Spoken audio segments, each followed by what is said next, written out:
Hi. Second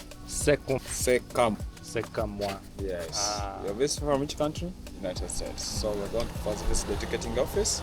Okay. Then after, we shall have the tour. Okay. Speak Swahili? A little bit. Oh, okay. Habari za asubuhi. Yeah. Kidogo. And now this place.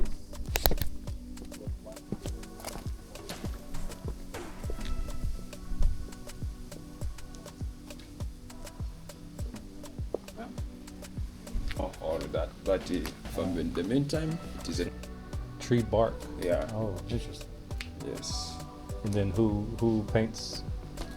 We are a number of artists here. Some of we are the guides and other people. The around. local people. Oh. Yeah, they do the painting. It's nice. Yeah. Huh? The prices, they vary. Yes. All different processes. For instance, let me show you. This is the material. Yeah. So I've got these interlocking layers, which makes it very strong. So it can last for more than 100 years, provided it's not exposed to water. Oh, really? Yeah, it doesn't like water. And it has got many purposes, like it can be used as clothes, served as curtains, they served as beddings. It is a mosquito repellent. When you let it happen, it repels mosquitoes. Okay. Yeah, so also UNESCO recognized it. Yeah. And now it is exported to countries like Germany, to make city cars, Mercedes-Benz. It is taken to USA. So this is put in Mercedes-Benz? Yeah. Oh, really? And the reason why they adopted it, sustainability. It is eco-friendly. Yeah. So we do paint on it, and the colors we use, the acrylics, permanent. You can see them. They don't fade. Interesting. Yeah. So they don't fade. So feel free. Maybe at the end of the tour, you peruse the room. Yes, sir. Nice meeting you too. This will be all your phones. Pictures anywhere we go. Please feel free to take.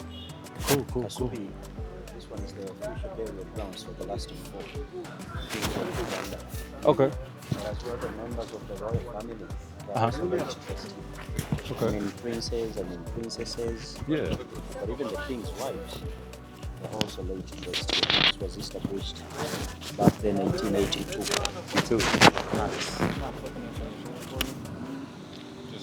just a clip.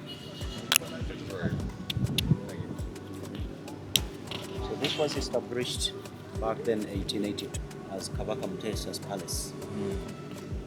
And the tradition in our culture, if a new king is enthroned, each king had a task of establishing a palace. And we believe kings of Uganda, they don't die, but instead they disappear. In normal sense, kings will die. They're humans. But whenever a king dies in Uganda, we don't say a king has died, we say a king has disappeared. This one is kind of respect. And whenever a king would disappear, he had to be buried in the palace which he built. Then that would mean that his regime is no more. It had ended. But now things have changed. Since we've now moved in the modern world, the kingdom today has got one official palace and one official burial grounds. So today, the big house in front of us, that's now the official burial grounds for the last 4 kings. But as well, the official palace is found in Mengo, on Mengo Hill. I don't know whether you've not yet. Mengo today, it's the official palace of the kingdom today. The king.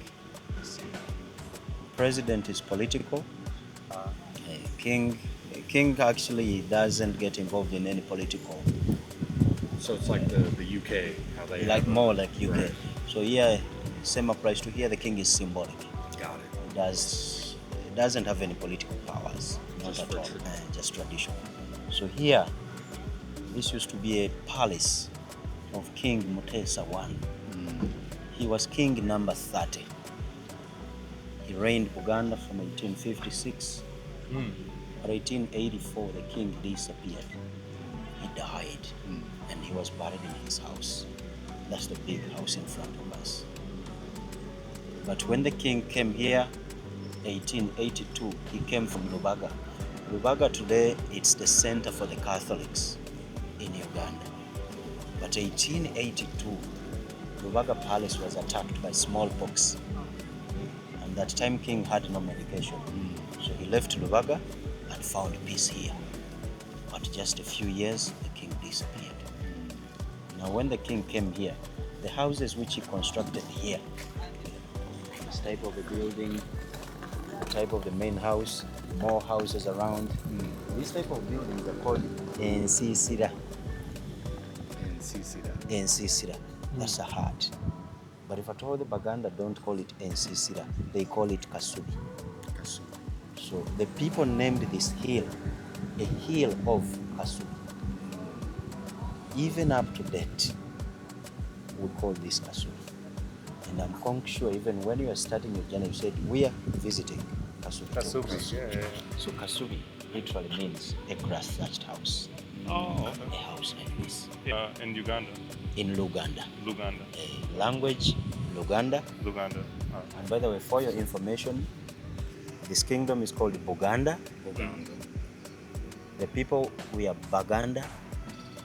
One person is Muganda. The language we speak is Luganda. The country is Uganda. That sounds confusing. Uganda, Baganda, Muganda, Luganda, Uganda. Yeah. The Ganda which you hear, Ganda, Uganda, Baganda, that Ganda. Ganda means a cluster. It means a bundle. It means united. So we are united. We are a bundle. We are a cluster. So that is the kingdom which you visit. You have visited Buganda kingdom in Uganda, the country. The entire nation at first, it was called Uganda, but now we have Uganda. The political name. Uganda, we have 5 kingdoms. As a country, we have 5 kingdoms. But these 5 kingdoms, Uganda kingdom is the most dominating kingdom. Actually, it covers a quarter piece of the country, Uganda. Capital. The parts of Entebbe, that's why we have the international there. Lake Victoria, Masaka, Mubende, these are all parts of Uganda kingdom. Honestly, even the highly populated areas, that's why even the most local language spoken here is Uganda. But the rest of the other kingdoms, so they also speak their different languages. And in the entire country, Uganda, we're about 58 tribes, but speaking different languages, happily living and working together. Among these tribes, we have 5 kingdoms. And the kingdoms are found in the central region. That's where we find the kingdom Buganda. We have the eastern and then the western regions. That's where we find the rest of the 4 kingdoms. Then we have the northern region, where we have chiefdoms. And our friends there, they're led by paramount chiefs. The system on them, it's not like in the kingdoms. Kingship for them in Buganda, kingship it's hereditary, than father to son. Then our friends in the chiefdoms, the leadership is appointment. They're just appointed. So here Buganda has been in existence for the last 800 years. And we've had 36 kings. But here only 4 kings are laid traced here. Where other kingdoms. But the rest of the houses are big. This house in the world, it's recognized to be the biggest grass-thatched house in the whole world. I believe it. This house, where we came through, this one serves as the main entry. It's the main gate. And this house was the first house to be built here, 1882. But even up to date, it still has the original parts of 1882. And they're not allowed to be destroyed. Traditionally, that is how we used to build the king's palaces. It's a masterpiece of human creativity. When you look at it from outside, it's like the roof comes to the ground. It's not built like this. A common hut is built like this house. When you look at that one in space, its roof is up.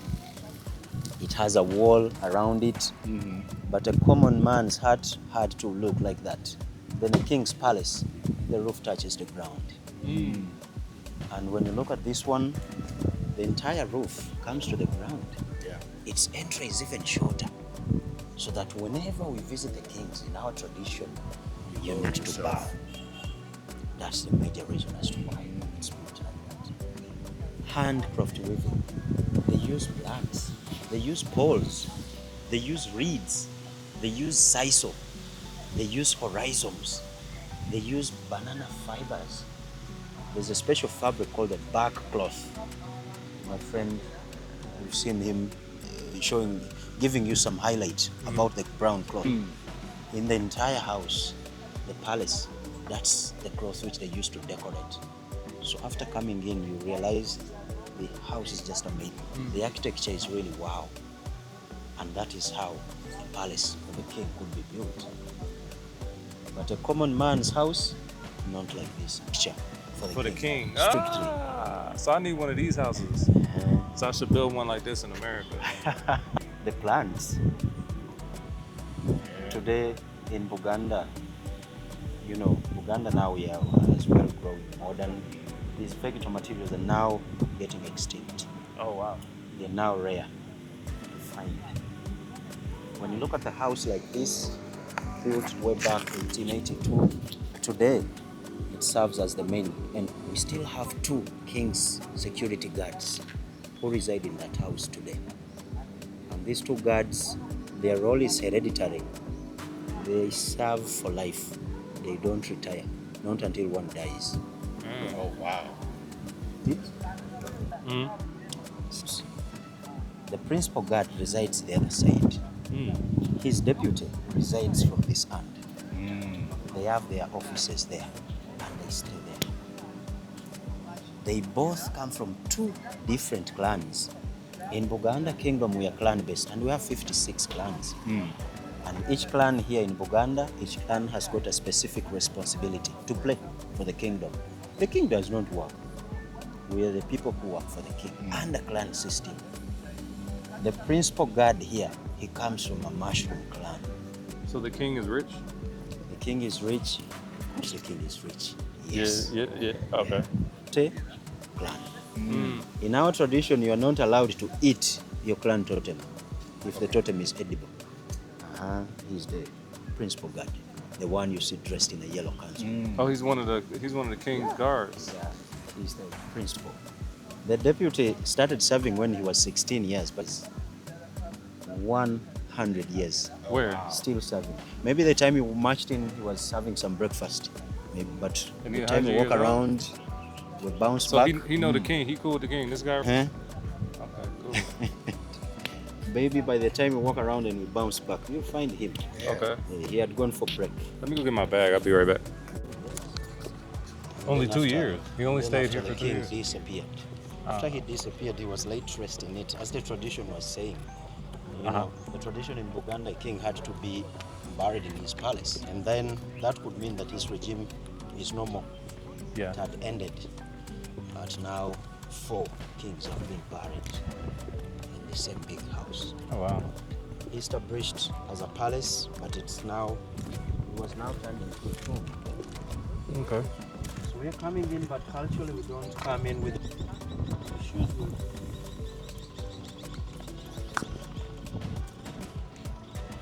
We shall take off our shoes at this point.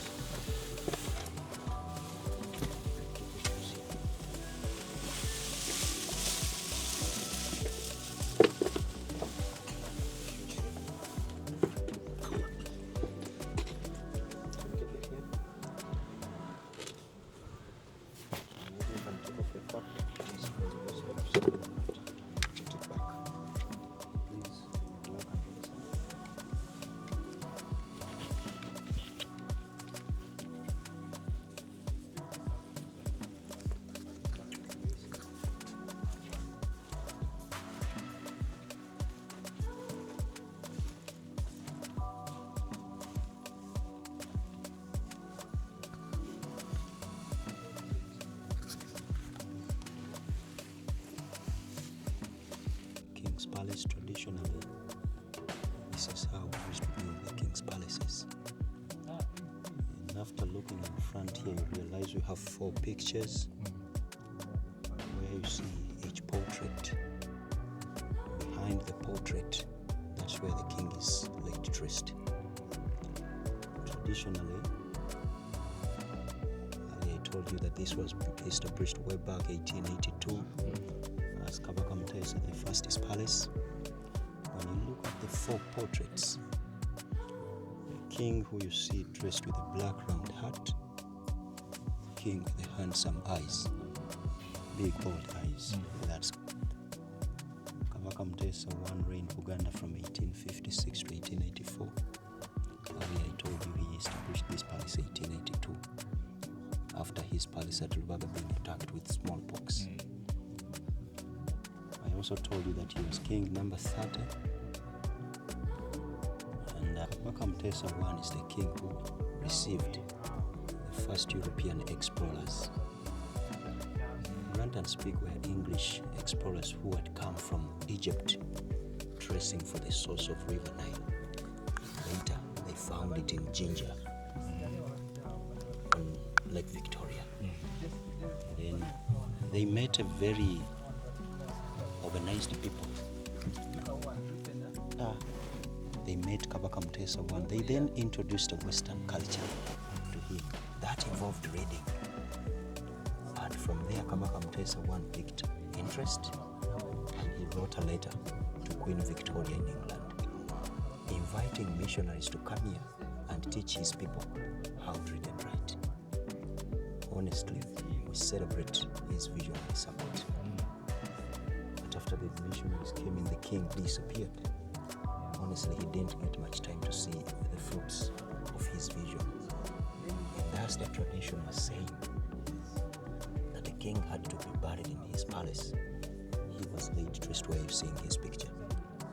When you see the display, there is a display of spears and shields. Just immediately behind, that's where the king was buried. And kingship in Buganda, it's hereditary, father, son. But in Buganda, the elder son doesn't become the next king. And it's not a mandate or a must that the youngest one now should sit on the throne. No, never. In Buganda, any boy from the second son to the last son, they've got equal chances of becoming a king. And nowadays we're happy. Kings are modern. Now they can write. Leave alone the early days where they had no skills of writing. Now they can write. And Kabaka Mutesa I was succeeded by his son Kabaka Daniel Basamulekere Mwanga II. Kabaka Mwanga is here. The king you see dressed with a white turban, with a lot of beards. Kabaka Mwanga established his palace in Mengo. Today, Mengo is the official palace of the kingdom, but King Mwanga was not buried there.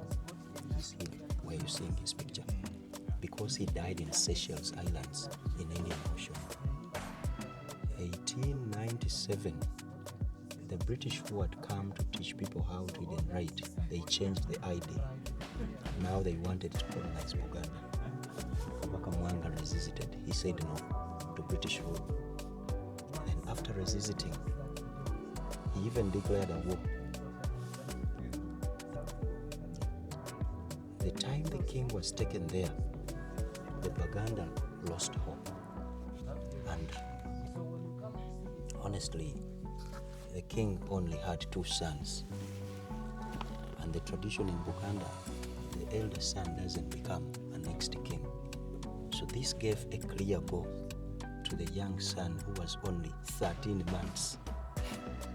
Kabaka Daudi Chwa, first king on your right, he succeeded his dad at 13 months.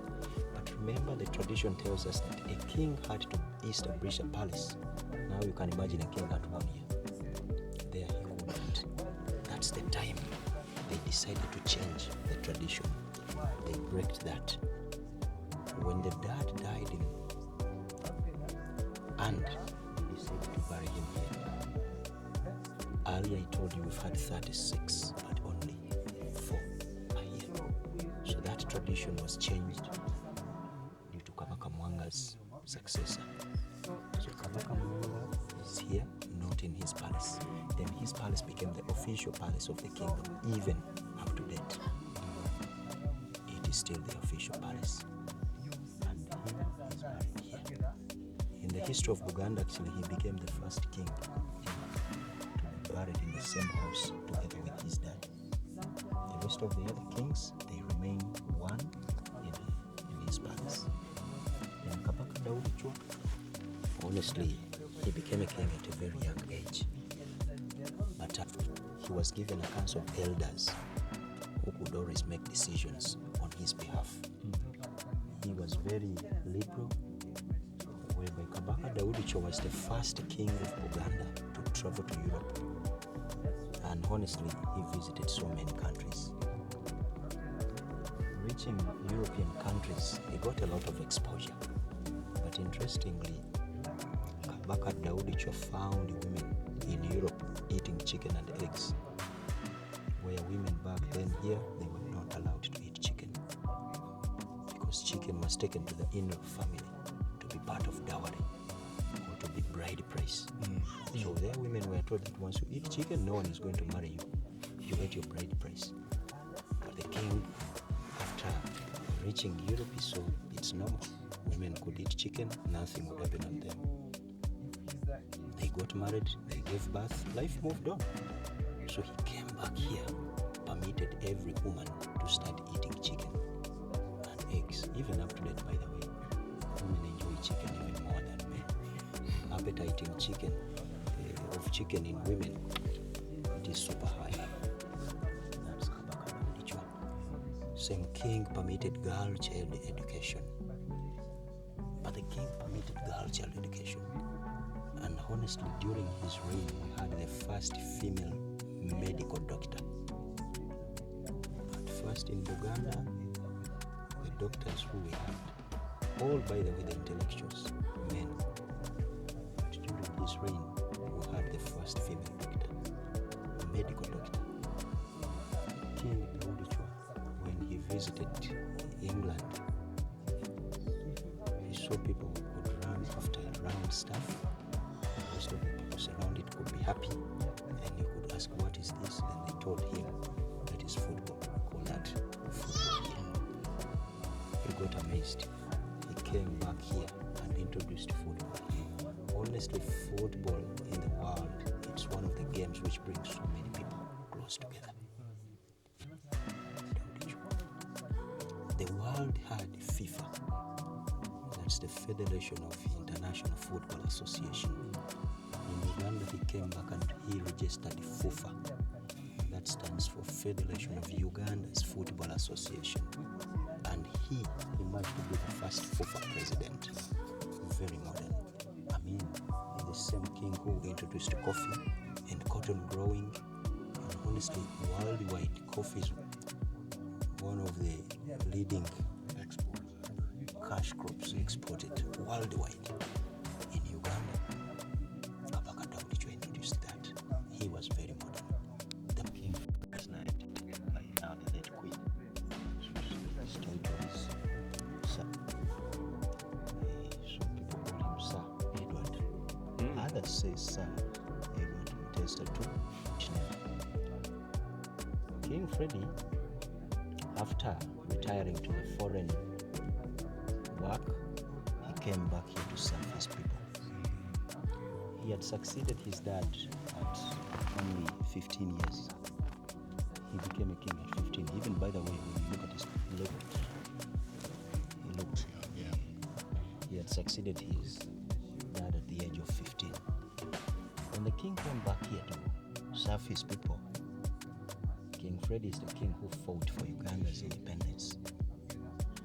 Uganda got independence without fighting, but just through peace talks, dialogues. The dialogues were all led by Uganda. In 1962, Uganda gained independence. A man called Dr. Apple Milton Obote received the the independence instruments, and he became the first prime minister and of the Republic of Uganda. Same time King of Uganda. King Freddy served both as a king and a president. Ever. Sorry? You've only had 2 presidents of Uganda ever? No. They're about 8. Presidents? To now. The one that's serving now has been serving for 40 years. So we've had several presidents. Oh, okay. Freddy, first president. Now King Freddy, being king, president, this didn't work out. Instead, it caused a lot of problems to him.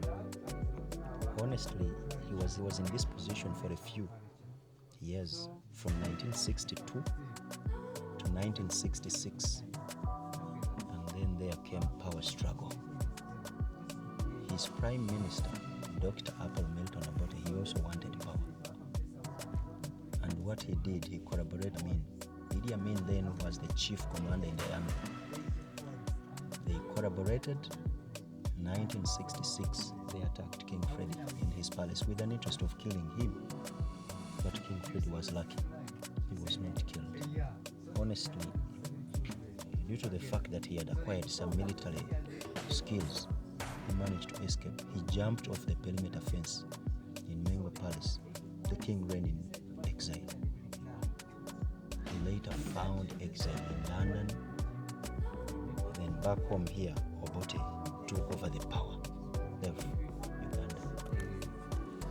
After he had declared himself the president, he abolished all the monarchies.